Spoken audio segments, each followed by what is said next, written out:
What's up, YouTube? It's your dude, I love me some sneaks, coming at you with another sneaker review. I told y'all in the previous video that I would get some J Walls to review, and I did. Now, I didn't pick up the home colorway just because I didn't really like it too much. So I went ahead and went with the alternate away colorway. They have, I believe they got about 4 or 5 colorways for the shoe, but I liked this one the best.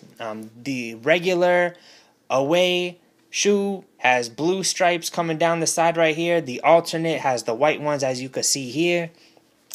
Man, overall the shoe, I like this shoe. Out of 10 stars, I'm definitely giving this one a 7 or an 8 overall. I like the cushion. I like the traction. I like almost everything about this shoe. Playing in the Kyries and moving to this shoe, I'm definitely leaning more towards the J-Wall 1 over the Kyrie, just for the overall fit portion of it. Just the way that it fit and it feels on your feet. A lot of the other colorways, I believe they're, different materials for each colorway.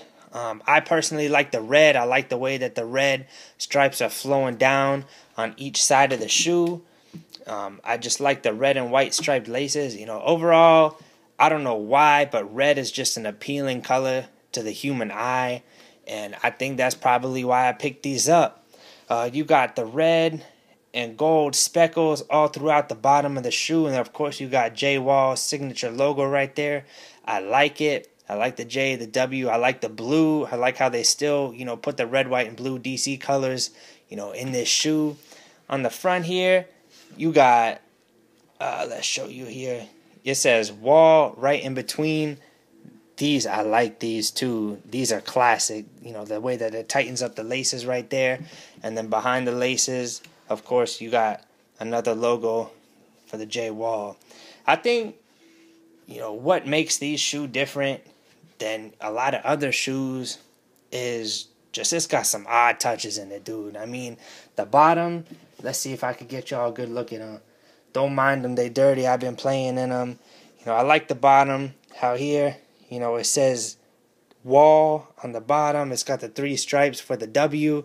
If y'all could get a close look on it, behind the Wall, you could see the United States of America. Let's see if we could get a close-up here. I'll give you a little side view. Right there, where my thumb is, you see Florida. Up top, New York with the Statue of Liberty. I like that touch to the shoe, I really do. Even on the front, it's got J Wall's logo just because it's looking so hot. Playing in these shoes, for the past week, it's definitely a comfortable shoe. It fits great. Of course, you're going to have to wear some high-top socks so it doesn't rub, because they are high-tops. But the cushion on these are great. I can move around freely. I felt like the traction on the bottom was killer. Of course, it's not 10 out of 10. It's not going to be great, but it's definitely up there. It's definitely a 7 or an 8. Being a Magic fan and buying a Washington Wizards player signature shoe, that's telling you something. That's saying that these shoes are hot, and you should definitely pick yourself up a pair. Other than that, I think that's going to be it for my second official review. Please subscribe. Please like, comment, share, all that good stuff. And I'll see you next time on the next review. Peace.